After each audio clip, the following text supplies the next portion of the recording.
Hi guys, review lang tayo ng isa uli sa pinakamagandang Gundam na collection. Ito ang Gundam Ariel Reborn. So, review ko lang sa inyo. Guys, wow, ganda oh. Yung baril niya, nakakapit na dito, articulated lahat yan. Yung paa niya, articulated. Ang ganda. Pag tiningnan niyo yung mukha niya, oh, guwapo. Kahit yung nasa likuran din niya, ayan yung likod niya, articulated lahat yan. Yun ang pinaka-booster niya sa likod. Pati ito, nagagalaw lahat yan.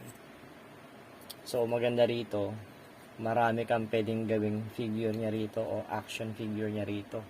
Marami kang pwedeng gawing style. By the way, sa box niya, nabuo ko na siya, may kasama pang 2 baril. Then, may kasama rin 2 swords. So, yun lang, and see you again and